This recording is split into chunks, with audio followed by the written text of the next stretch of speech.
Mas olha, hoje é um dia de muita alegria, porque quem está aqui é o nosso querido prefeito Assemineto, eleito e reeleito com a votação estrondosa, maravilhosa, que mostra que a população de Salvador gostou da sua primeira gestão e acho que era mais ainda desta segunda. Neto, bom dia, parabéns em primeiro lugar.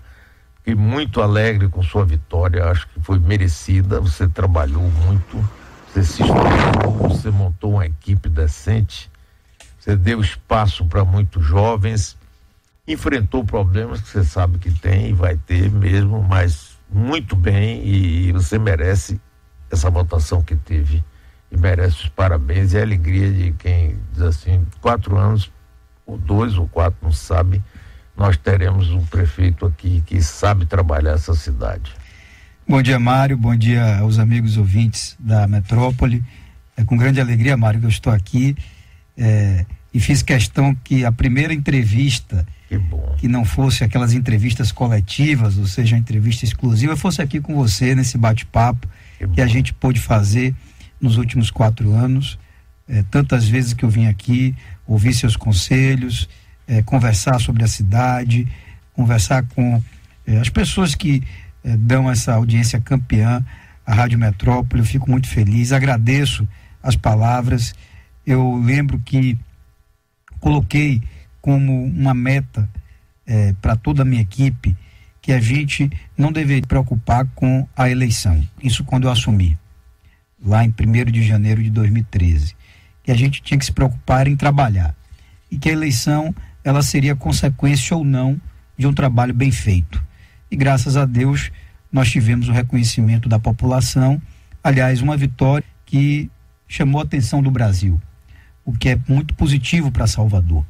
Porque a nossa cidade, por muitos anos, ocupou as páginas políticas brasileiras de uma forma muito negativa. É verdade. E, felizmente, depois dessa vitória tão expressiva, num momento muito difícil, hoje eu li uma matéria mais cedo, apenas metade dos prefeitos do Brasil conseguiram se reeleger. Ou seja, 5 em 10 prefeitos perderam a eleição ou não disputaram. Esse número é mais ou menos o mesmo aqui na Bahia, o que reflete um momento muito difícil para os prefeitos em geral, para a política. A gente viu muitas cidades trazendo um recado da antipolítica, né? E graças a Deus aqui em Salvador houve o reconhecimento do trabalho feito. Isso só aumenta ainda mais a minha responsabilidade. Eu, logo na semana seguinte à eleição, já estava novamente na rua, voltando para inaugurar obras. Ontem à noite entreguei mais uma praça em Salvador. A gente pretende manter esse mesmo ritmo de trabalho no fim desse primeiro mandato e embalar com o começo da próxima gestão. Então, eu sei da minha responsabilidade, ela sempre foi muito grande. Eu tinha em mente que essa minha passagem pela prefeitura era o maior teste que eu teria em minha vida. Porque você pode ser um bom deputado, um bom parlamentar, fazer a diferença no Congresso, mas o que marca a vida das pessoas é a passagem pelo Executivo. Você já foi prefeito, sabe disso.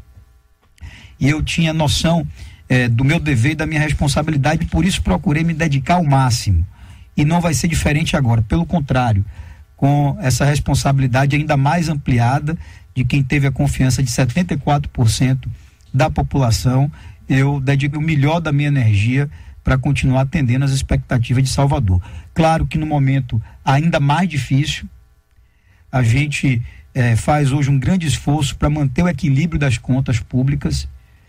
Estamos acumulando já 16 meses consecutivos de queda de arrecadação, e o mais dramático é que a queda de arrecadação nesse ano de 2016 já é comparada a base em queda, porque 2015 comparado com 2014 foi um ano de queda, mas no entanto nós vamos fazer todo o esforço para garantir que a prefeitura continue funcionando com o ritmo que a população espera.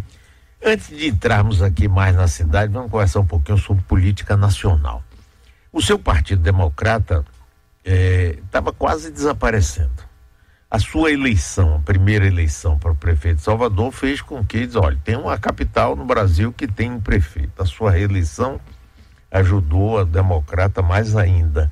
E a gente percebe que hoje o seu partido está mais forte nacionalmente.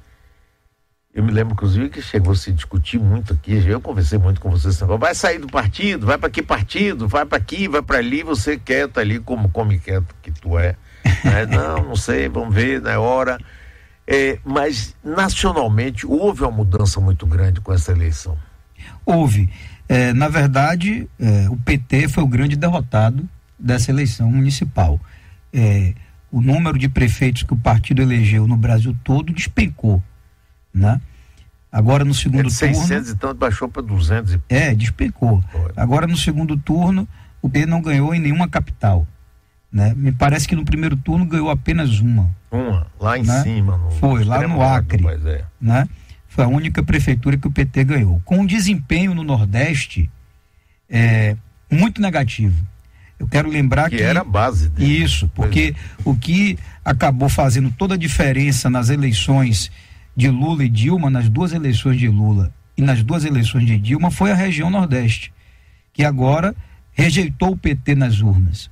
O que a gente observa desse novo quadro? Primeiro, uma pulverização grande. Então, vários partidos venceram, há um equilíbrio entre os partidos muito maior. Talvez fosse possível destacar uma vitória mais expressiva do PSDB, porque ganhou um maior número de capitais, vai governar, me parece que pouco mais de 30 milhões de brasileiros, o que é um resultado expressivo. Agora, sem dúvida alguma, Mário, a partir dessa eleição de 2016, nós vamos ter uma nova conformação da política pensando para o futuro. Por quê? Aqueles partidos no passado eram da base do PT, hoje não são mais. O PT, de certa forma, está ali isolado com o PCdoB ao lado dele e pronto. Hoje, na política nacional, é PT e PCdoB. Então, a tendência é que nos estados, a partir de agora, e até na política nacional, haja uma conversa mais ampla entre os partidos. Porque, do outro lado, o presidente Michel Temer, que está no governo com o seu partido, o PMDB, tem afirmado que não é candidato à reeleição, no que eu acredito. Portanto, o jogo está muito aberto, pensando em 2018. E as urnas, esse ano, deram um recado claro. O político e o partido que não estiver sintonizado com as ruas, que não estiver atento à voz das ruas, está dentro d'água, está estragado. Né? Quando, por exemplo, São Paulo, Rio de Janeiro, Belo Horizonte elegem políticos com um perfil mais distante daquela política tradicional, é um recado. Porque os políticos tradicionais dos lugares não foram capazes de estar na rua, ouvir a voz do povo. São Paulo, um exemplo, você vê, por exemplo, pegou o Marta Suplicy, né, derrubou, botou lá no chão, o próprio prefeito Haddad. Erundina, que foi prefeita. Erundina, o candidato lá do PRB, que é o deputado. O Celso Russomano, que é campeão de votos. Pois campeão de votos, começou lá em cima, todo mundo foi pro chão, e de repente chega um cidadão lá que nunca fez política na vida e ganha no primeiro turno, em São Paulo. Num discurso quase que da antipolítica. Pois é. Em Belo Horizonte a mesma coisa. Ganhou o Calil, que foi presidente do Atlético Mineiro e pronto. Até então não tinha passado por nenhum cargo público.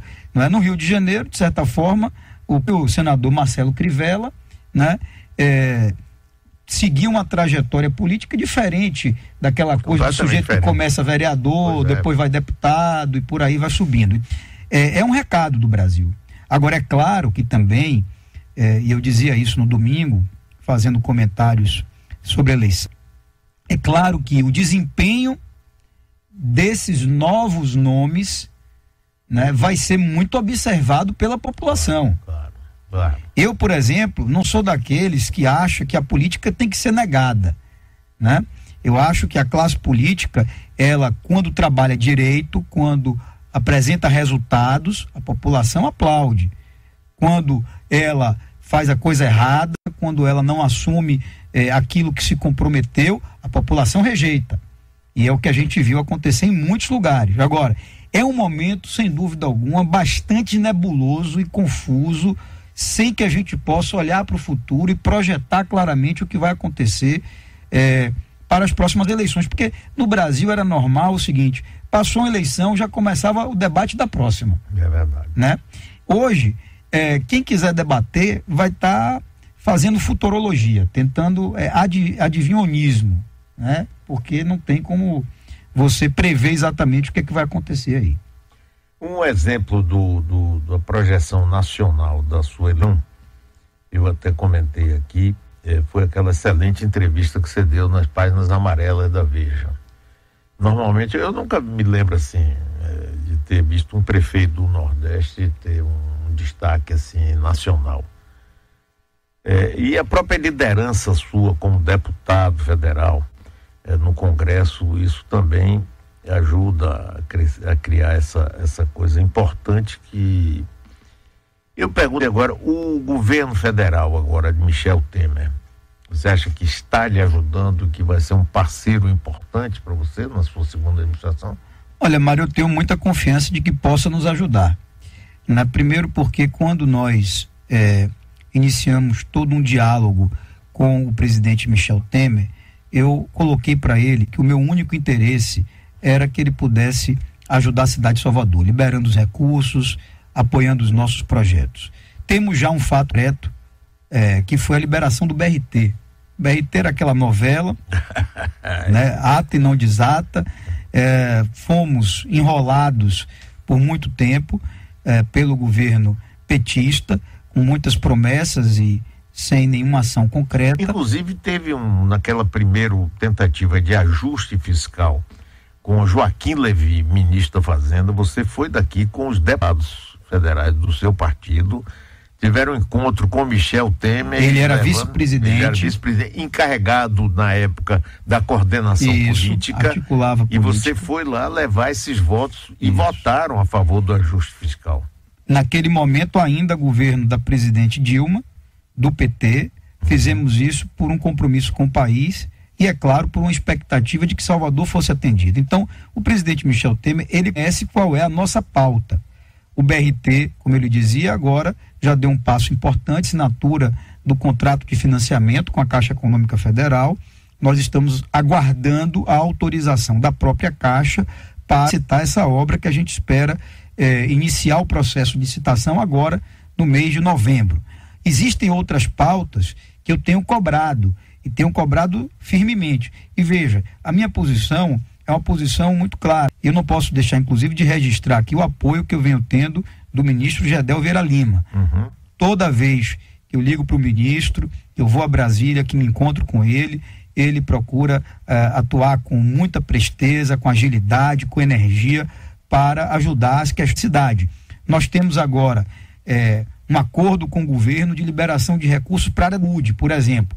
Outro dia eu tive que ter uma conversa, tá certo, mais dura com o ministro da Saúde, Ricardo Barros. Disse: olha, ministro, nós estamos aguardando isso há quase 2 anos. Eu não posso admitir que as coisas aconteçam para outros lugares e não aconteçam para Salvador. Então, a minha postura com o governo federal é uma postura de colocar o interesse do em primeiro lugar. Claro que nós temos uma expectativa positiva com relação à liberação de recursos, ao apoio aos nossos projetos, os financiamentos externos que estão preparados para serem autorizados pelo governo. É dinheiro de empréstimo, nós não queremos nenhum favor, apenas que o governo dê o aval para a gente contratar esses financiamentos. Está tudo engatilhado. 2017, muito importante ter esse apoio, especialmente porque os recursos municipais ficaram mais estreitos em função da crise. E tenha certeza você que, se em algum momento for preciso endurecer, eu vou endurecer. Se precisar elevar o tom da cobrança, eu vou elevar, que é uma coisa que o PT não fazia. O PT, com aquela coisa, é do mesmo partido, é meu amigo e tal, deixava as coisas rolarem. Comigo não. Nós queremos dar apoio ao governo federal, votamos agora, o Democratas votou PEC do equilíbrio das contas, do teto. O Democratas votou conscientemente, tá certo? E em contrapartida, o que nós esperamos é a atenção do governo federal a Salvador. Você não quis indicar ninguém para o cargo no federal? Olha, Mário, desde o começo eu disse que essa não era uma prioridade minha, né? Que não estava no meu radar ficar cobrando do governo a indicação de A, B ou C. Se o governo quiser, em algum momento, né, dispor de algum quadro nosso, a partir inclusive dessa boa avaliação da nossa gestão referendada pelas urnas, se o governo quiser escolher algum colaborador nosso que tenha se destacado para ocupar um cargo federal, eu irei dar todo o apoio. Só que não foi uma demanda que eu tenha levado ao governo, hora nenhuma disse, olha, o meu apoio a você está condicionado a indicar fulano ou beltrano para esse ou para aquele cargo. Eu preferi muito mais condicionar o apoio a Salvador, a liberação de recursos, do que a indicação de cargos. Não está descartado, eventualmente, do governo escolher alguém nosso, né?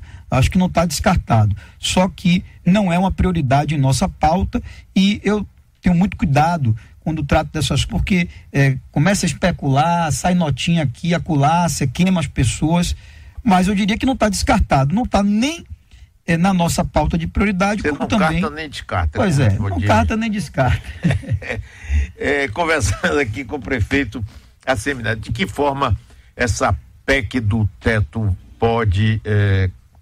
vai ter influência no seu orçamento? Mário, uma influência direta ela não tem, mas ela pode ter influência indireta. Por quê? Os municípios brasileiros em geral, eles dependem muito das transferências federais. Existem algumas transferências que são obrigatórias, constitucionais, né? E essas o governo tem que fazer de todo jeito. Existem outras transferências que são voluntárias.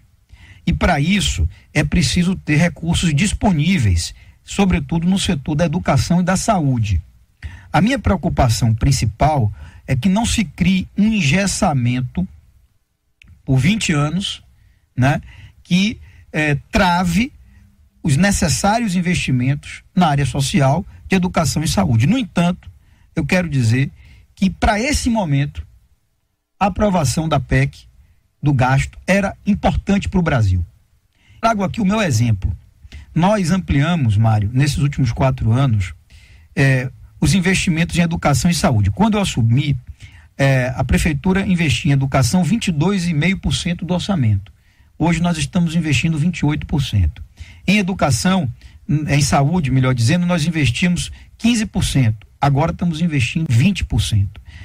Hoje o orçamento da saúde é 500 milhões de reais maior do que era há 4 anos atrás. Agora, por que tudo isso foi possível? Porque quando eu cheguei à prefeitura, eu arrumei as contas, equilibrei, né, a administração, fiz o ajuste fiscal. Então, é uma mentira imaginar que governos em geral, isso vale para o governo federal, vale para o governo do estado, para prefeituras, podem viver pedalando. Chega um dia que alguém tem que pagar a conta. E o Brasil, infelizmente, desde final de 2014, está pagando essa conta. E uma conta alta, com desemprego, com recessão, com o poder aquisitivo das pessoas.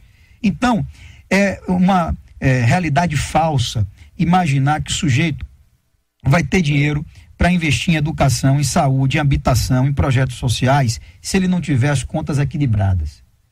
A aprovação dessa PEC agora era fundamental isso. O que eu acho é que poderá haver uma flexibilização, talvez, né, num tempo muito mais curto do que a própria PEC prevê de 20 anos. E aí, para os municípios e estados, isso vai ser muito importante. Vamos agora entrar na sua administração. Você tem alguma mudança em termos de prioridade? Primeiro em conceito da segunda gestão. Depois a gente entra falando sobre pessoas. Bom, nós estamos agora, Mário, trabalhando.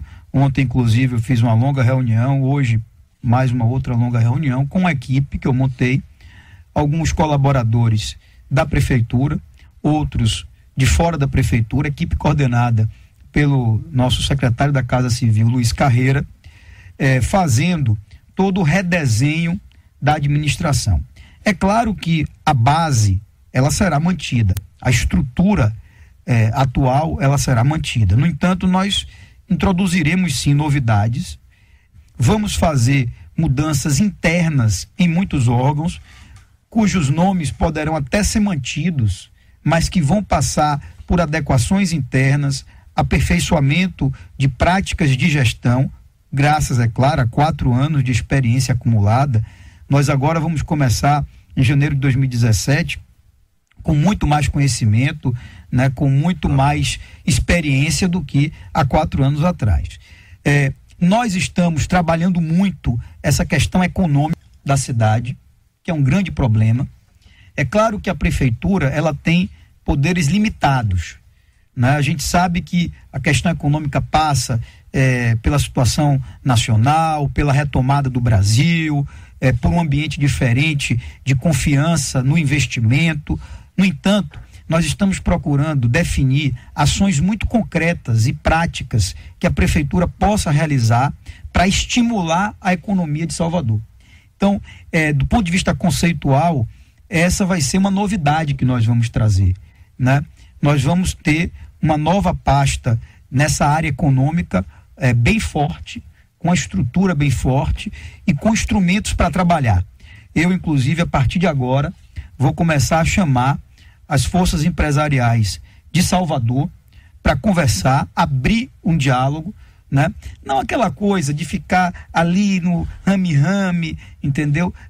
Me deu um descontinho de taxa aqui, uma coisinha acolá. Não, eu quero fazer uma discussão mais ampla, mais profunda, né? Chamá-los para construir um ambiente melhor para a cidade e certamente isso virá nesse redesenho de governo e redesenho administrativo que nós vamos fazer na prefeitura.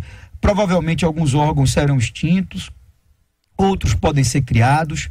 Nós estamos ainda no campo conceitual fazendo um esforço grande para definir como é que a gente faz que o peso do custeio ele represente, né, menos do que representa hoje para o orçamento do município. Uma cidade, ela é eminentemente prestadora de serviço. É a função principal de uma cidade, de uma prefeitura, né? No entanto, hoje, nós temos despesas de custeio que limitam muito a capacidade de investimento da prefeitura. Eu dou exemplo com a questão dos terceirizados. E o dramático é o seguinte: às vezes você tem uma pessoa que recebe R$2.000 e, no entanto, a prefeitura está pagando quase 7, 8 mil pelos encargos, pelas despesas, pelos custos de utilização. Então, nós estamos fazendo um estudo para diminuir o peso de terceirizados, transferindo uma parte para o REDA, que é aquele regime especial de direito administrativo, forma temporária de contratação, uma outra parte até mesmo para cargos de confiança, porque existe essa lógica no Brasil, tem que acabar cargo de confiança. Mas quando a gente bota na ponta do lápis, o cargo de confiança, às vezes, é mais barato do que o terceiro ou mesmo do que o REDA. Então a gente está fazendo dá uma flexibilidade para o administrador fantástico, né? Também, como o terceiro também dá, não é? No entanto, o cargo de confiança, ele representa muito menos do ponto de vista do gasto público. Então a gente está tentando aperfeiçoar essa questão do gasto público para permitir que Salvador continue tendo fôlego para investir como investiu nos últimos anos. Conversando aqui com o prefeito Assemineto, em nomes, você já tem ideia de quem vai, quem fica, quem passeia, quem vai dar uma volta ali na esquina? Olha, Mário, eu também, fruto dessa experiência, eu aprendi que não existe planograma perfeito sem o personograma, né? E no nosso caso, a gente ainda tem que, em algumas áreas, observar o politicograma. Uhum. As pessoas já sabem como é que eu trabalho, como é o meu estilo. Eu não vou permitir de maneira alguma que interesses partidários possam prejudicar a qualidade da minha gestão. As escolhas serão feitas a partir de critérios técnicos, da qualificação de cada quadro para desempenhar aquela função. Eu não abro mão disso. Não vou fazer fatiamento de prefeitura, loteamento de prefeitura. Vou continuar conciliando as duas coisas, como fiz nos últimos anos, mantendo uma harmônica do ponto de vista político, porém sempre focado na eficiência da gestão. Eu, por uma questão até de cuidado, né, vou deixar a definição de nomes por último. É claro que no meu íntimo eu já sei quem é que pode continuar, quem é que deve ser substituído. Esse seu íntimo sai agora aqui, não, pra gente? Ou vai continuar no seu íntimo? Posso, porque veja, se eu lhe dissesse aqui apenas um nome, sim, que fosse permanecer na prefeitura, eu automaticamente estaria colocando sob suspeição todos os outros. É verdade. Então não posso fazer isso. Eu tenho uma equipe que eu confio, que eu sou grato, eu não teria chegado aqui sem essa equipe, né? Equipe que revelou talentos para a vida pública de Salvador, né? Equipe que vestiu a camisa, que se empenhou muito, né? Que lutou muito conosco. Então essa equipe merece o meu reconhecimento. É claro que nem todos poderão continuar. É preciso, inclusive, promover uma renovação, trazendo oxigênio novo. Eu vou ter que fazer em algum momento conversas com os meus aliados, porque eu não vou governar sozinho, apenas da minha cabeça. Só que agora o meu foco primeiro é o de garantir esses ajustes que eu quero fazer na máquina. Você vai ter que enviar para a Câmara algum projeto ainda esse ano? Vou encaminhar para a Câmara ainda esse ano. Provavelmente deverei encaminhar no fim deste mês de novembro, né? Tão logo ele esteja, eu vou encaminhar. A gente já está na fase final de definição do conceito.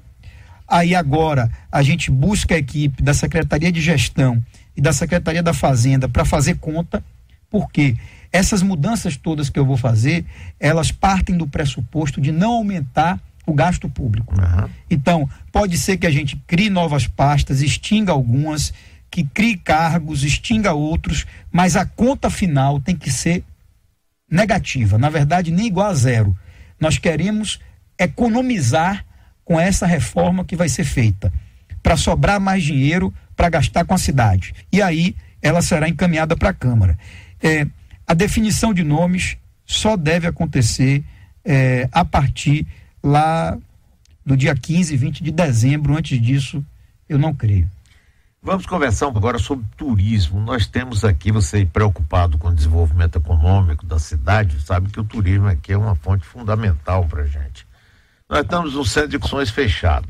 Nós temos hotéis que se fecharam. Tem um caso do Pestana, inclusive, que é emblemático, né, pelo equipamento fantástico que é. O que é que você vê aí que possa ser feito pela prefeitura para a gente dar uma arrancada nisso? Bom, Mário, então vamos lá. Se a gente fizer uma retrospectiva dos últimos anos, o que aconteceu? Graças a todo o trabalho feito pela prefeitura de organização da cidade, de reestruturação de Salvador e de reposicionamento nacional da imagem de Salvador, nós conseguimos bater recordes na taxa de ocupação hoteleira, né, no ranking nacional de destino turístico na alta estação. Então, de novembro até final de fevereiro, início de março, a cidade voltou a ser desejada, procurada e citada. Tanto que nós tivemos mais de 90% de ocupação hoteleira, né, no último Réveillon, no Carnaval, no verão em geral. Ok. Então, o nosso desafio não está aí. Na alta estação, a cidade fez o que tinha que ser feito, né? Um calendário novo de eventos, né? Com produtos novos e tal, a cidade está ok. O problema é a baixa estação. É o que acontece na cidade a partir de março até outubro. E para isso, como em qualquer cidade do planeta, não tem fórmula a ser inventada. O que tem que implementar os caminhos, tá certo, necessários. Para isso, a cidade tem que ser um destino do turismo de negócios. O turismo de lazer é o turismo da alta estação. Ela tem que ser um destino do turismo de negócios. E aí nós temos dois grandes desafios. Um diz respeito ao aeroporto de Salvador. É um lixo. Pois é. Eu lembro sempre, ano passado eu fui lançar trabalho de promoção da cidade em Madrid e todos os operadores de turismo europeus só me perguntavam o seguinte: quando é que Salvador vai ter um aeroporto digno? Agora mesmo, eu cheguei sábado à noite do exterior, né?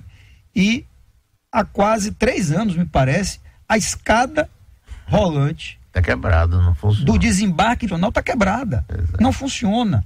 Então, a situação do aeroporto a esteira é aquela nojeira, ficar esperando. Terrível. Então, as companhias aéreas internacionais, elas avaliam tudo isso na hora de definir, por exemplo, uma rota direta de Salvador para qualquer cidade fora daqui.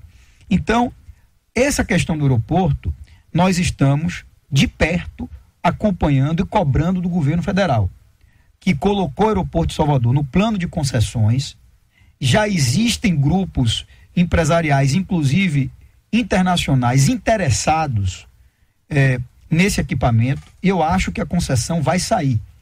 O aeroporto aí finalmente sendo duplicado, né, e tendo condições razoáveis e qualificadas de operação. Aí vem o outro aspecto. Centro de convenções. Centro de convenções. Vamos lá, centro de convenções. O governo do estado, que é o proprietário do equipamento que existe hoje, né, do centro de convenções, ele assumiu a responsabilidade de conduzir esse processo.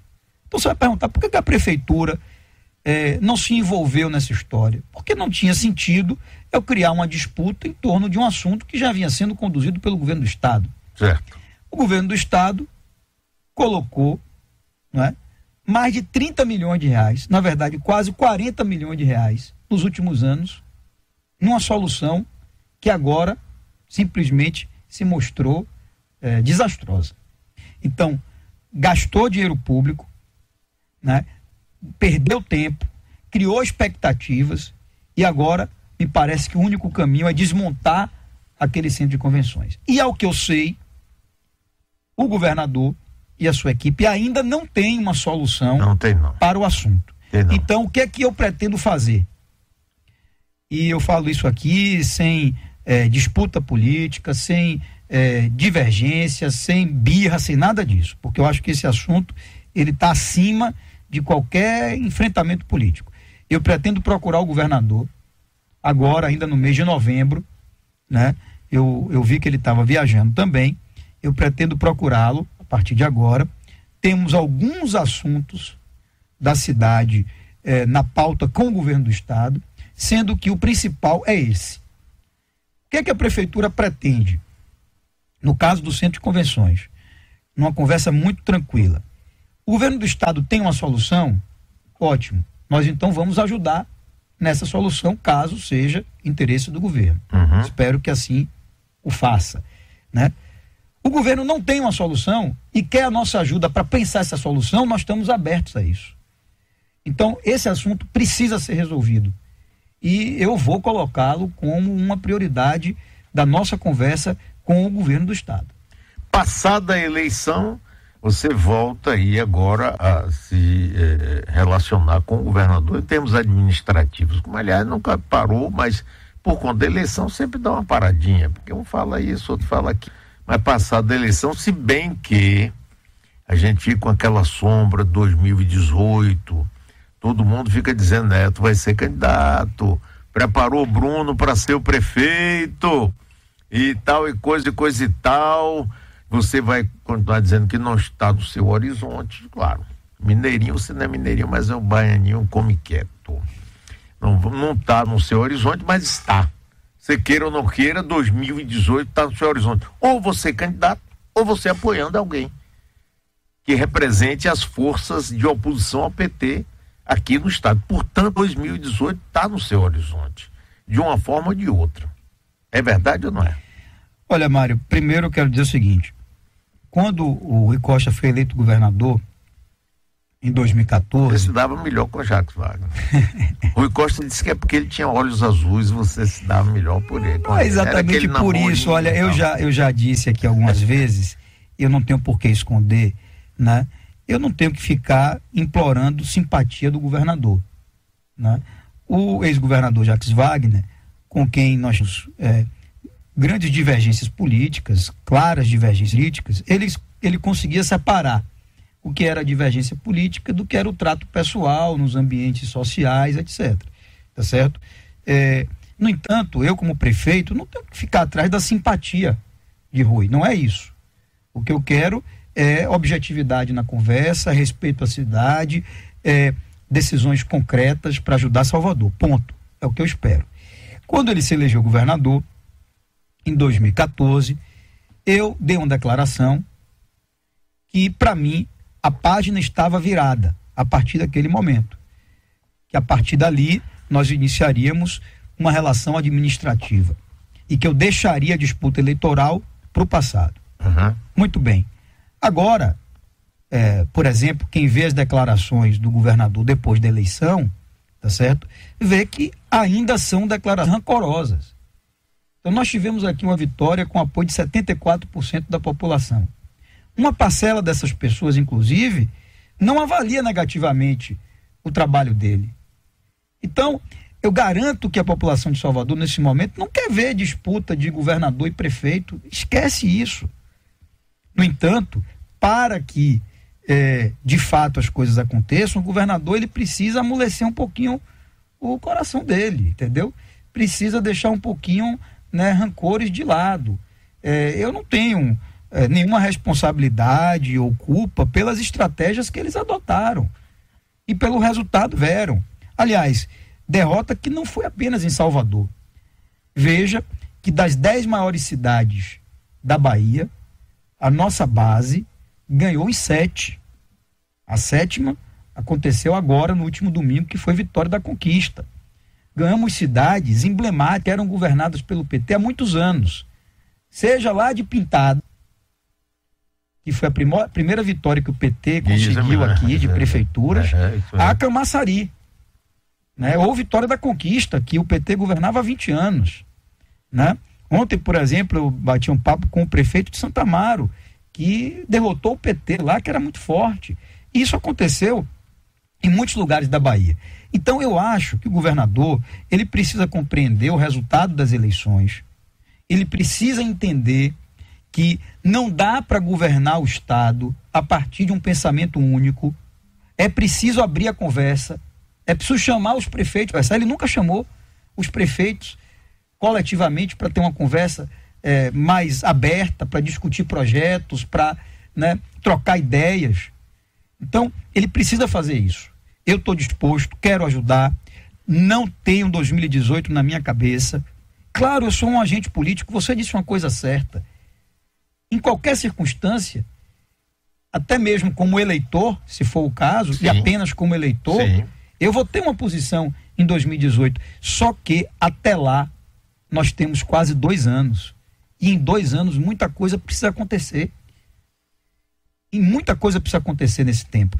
Eu não tenho e não vou levar qualquer mágoa, ressentimento. Para mim, não interessa o que o governador disse, mesmo depois da eleição. Recentemente ele deu uma entrevista muito mal educada e tal. Não tem problema. Para mim, acabou. Eu quero olhar para frente, quero ir com ele, quero discutir o problema de Salvador com ele, vou procurá-lo de maneira distensionada, né? E, evidentemente, que se essa for a disposição dele, nós vamos construir as coisas, sim, independentemente do que pode acontecer em 2018. Você, nessa sua vitória, você esmagou um bocado de gente, né? Porque teve Alice Portugal, por exemplo, teve uma votação pífia. Os outros candidatos nem falar, não é? Inclusive sua vice-prefeita, foi uma surpresa. Essa moça que recebeu, rapaz, um tratamento de ouro. Eu me lembro a gente falando aqui sobre vice-prefeitura, eu sempre tirava o nome dela do bolo e você fazia questão de dizer não, e a primeira conversa e a última conversa que eu vou ter é com Célia. Ela sai de repente, fica ali queridinha do Palácio de Ondina, rapaz, e botando fogo em você. O que houve com ela assim? Mas qualquer coisa que eu possa dizer aqui não vai ser tão forte quanto foi o resultado da eleição. Ah, sim. Então, eu acho que a população de Salvador deu a resposta, né? Demonstrou que as pessoas têm hoje muita clareza de como deve ser feita a política. Sobretudo, as pessoas hoje exigem coerência. Não dá para eu estar falando aqui uma coisa hoje e amanhã estar falando outra completamente diferente. E o resultado daí, as eleições demonstraram isso, né?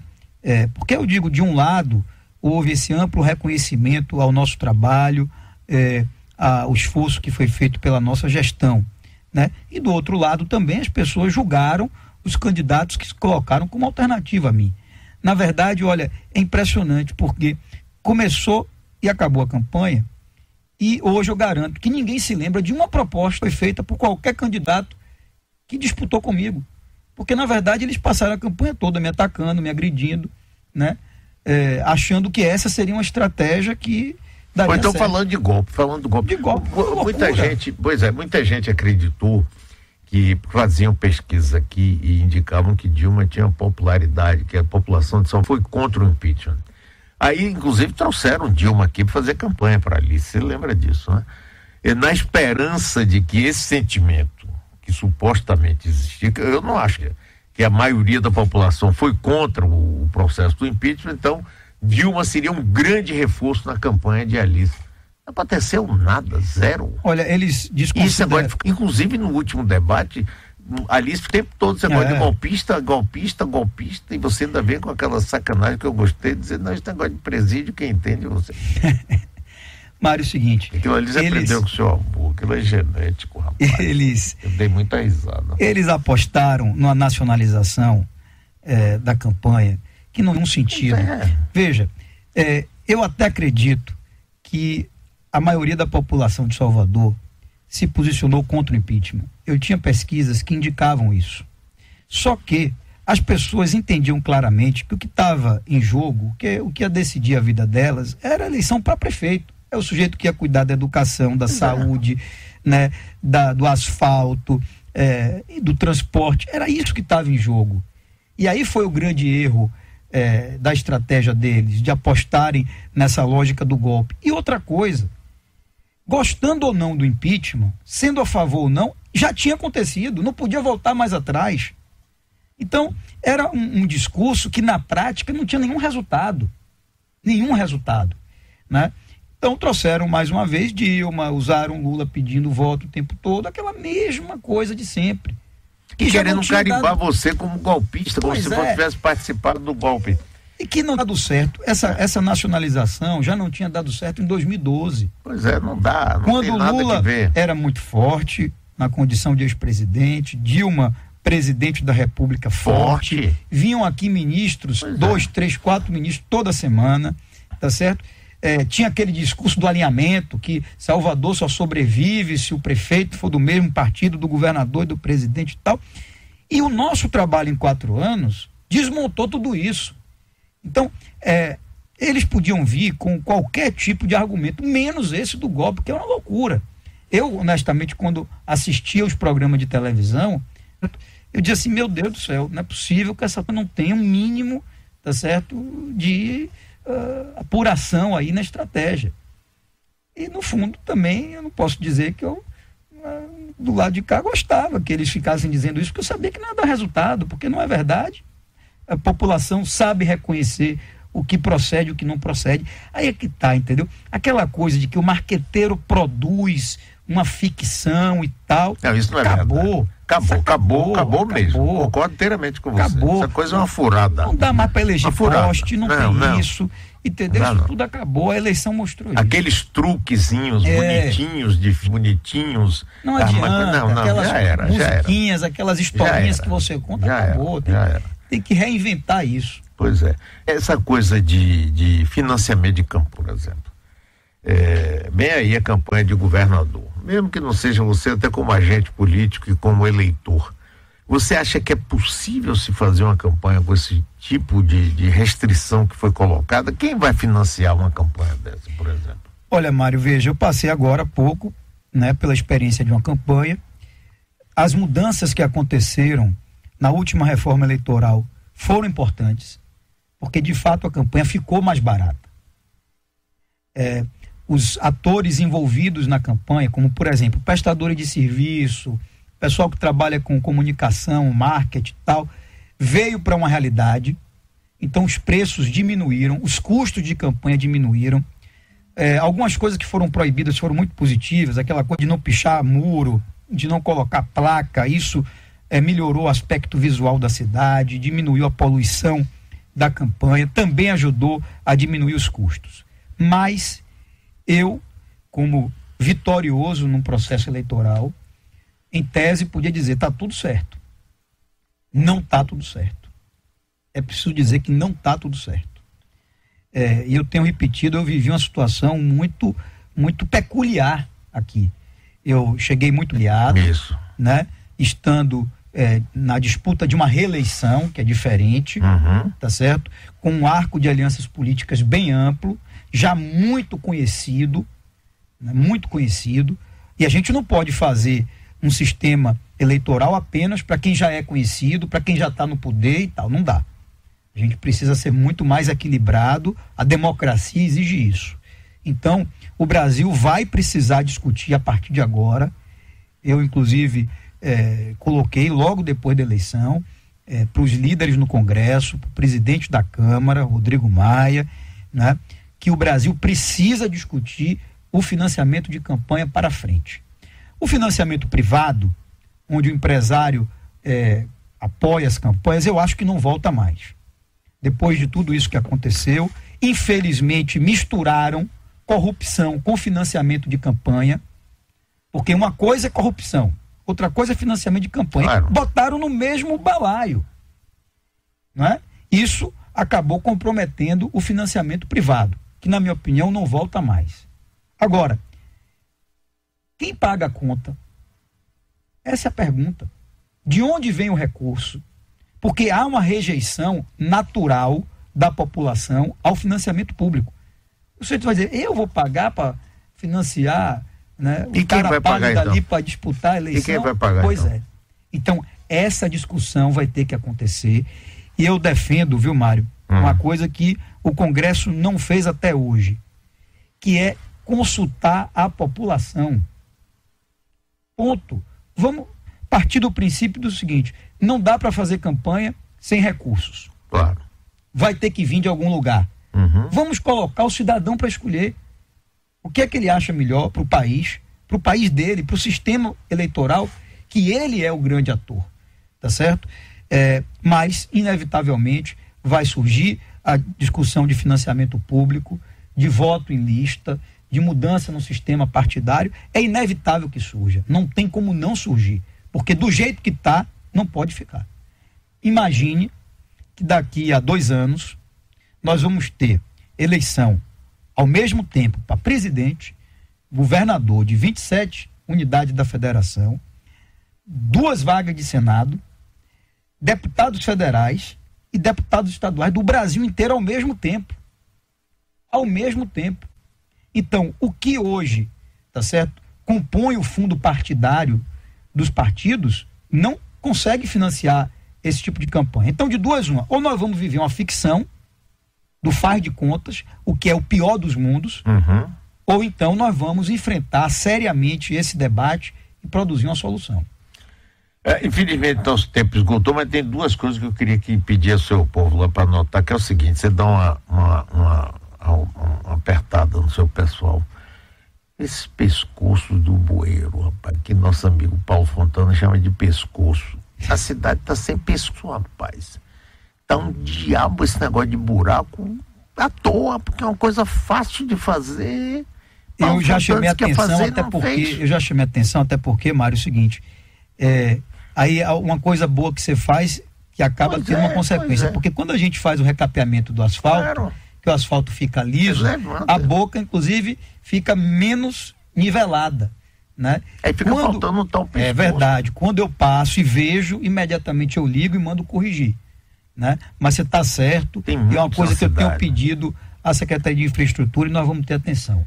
Outra é o Solar Boa Vista. Mas eu entrevistei ontem aqui o secretário de Administração do Estado. Ele disse o seguinte, que para soltar a grana do seguro e vocês poderem fazer a reforma, ele sabe que a prefeitura quer continuar, pelo menos a prefeitura disse isso. Mas está faltando vocês apresentarem um plano de ocupação. O que é que vocês querem fazer com aquele prédio? Não é verdade, Mário. Ele não é verdade. Ontem, isso então... não é verdade, não procede. Na verdade, existe uma discussão maior sobre quem vai bancar a obra, porque o seguro não é suficiente para bancar todo o custo da obra. Então, o que acontece? Se o governo do estado assumir toda a responsabilidade com o custeio da obra, com os recursos para a obra, nós apresentamos o plano de ocupação no dia seguinte. No dia seguinte. Caso o governo do estado não queira assumir os custos... E se o governo disser, dou o seguro só? Não, pronto. Transfira a propriedade do solar para a gente, para a prefeitura faz. Então, ficou nesse impasse agora. Não tem problema. Se o governo transferir a propriedade... Mas tem que fazer para isso, a prefeitura faz. Se não, o governo faça, assuma todos os custos e a prefeitura apresentará sem nenhuma dificuldade. Nós queremos o Solar Boa Vista. Eu não quero fazer do Solar Boa Vista, Mário, como era no passado, sede de secretaria municipal. Não, aquele espaço tem que ser um espaço cultural da cidade. Pois é, rapaz. Tem que ser mais um produto cultural da cidade, tá certo? E nós temos o desejo de tocar, como fizemos com equipamentos que não eram nossos, em parceria com, por exemplo, as Forças Armadas, hoje, os fortes de Santa Maria. Sim, mas e quem é da prefeitura que vai tratar disso? Quem é a pessoa da prefeitura, Mário, o executivo da prefeitura que vai chegar lá? Mário, primeiro é o seguinte, com relação ao que será feito do Solar Boa Vista, é Fernando Guerreiro, da Fundação Gregório de Matos, que você conhece bem, sabe da sua qualidade, da sua competência, do seu preparo, tá certo? Ponto. Do ponto de vista do entendimento formal, é a Secretaria de Gestão da Prefeitura, através da sua secretária Sônia Magnólia. Agora, a decisão, ela está tomada. O que precisa haver é clareza do governo do estado sobre quem vai bancar integralmente a obra. Se o governo disser, eu banco, a prefeitura apresenta o plano de ocupação e usa na outra hora. Se o governo disser, não banco, mas transfiro a propriedade, a prefeitura... Junto com o seguro. Com o seguro, claro. Seguro. A prefeitura assume a propriedade e faz a parte do seguro e eu boto o restante. Ah, tá. Agora eu entendi, eu vou falar com a Adelvino também, que não pode ficar nesse impasse, né? Assemineto, parabéns mais uma vez, tô vendo seu rosto de felicidade, que bom, deu uma descansada assim, preparado, jovem, enérgico, se preparando para aqui, para 2018, como eleitor, como candidato, como apoiador, várias... Eu só estou me preparando agora, Mário, realmente é para continuar fazendo esse trabalho pela cidade, que eu sei que a expectativa do nosso cidadão, meu foco é todo esse. Vamos ter agora um fim de ano com novidades, estou aí trabalhando, preparando coisas que vão ser anunciadas a partir desse final do mês de novembro. Quero me comprometer com você que aquelas notícias assim quentinhas eu vou passar para a Voz MC também, favor, né? Tá certo? E eu estou muito feliz de poder ter estado aqui com você. Quero agradecer mais uma vez a toda a população de Salvador que acreditou e confiou no nosso trabalho, né? E dizer que estamos aí, meu amigo, estamos aí, vamos continuar nessa luta. Um abraço a todos, enorme alegria de novo com você. Que bom. Vendo esse sorriso seu também, cada vez mais novo, como diria nosso querido Antônio Carlos Magalhães, cada vez mais moço. Cada vez mais moço. É isso mesmo. Um abraço para vocês, intervalo comercial, aí a gente volta. A Rádio da Cidade.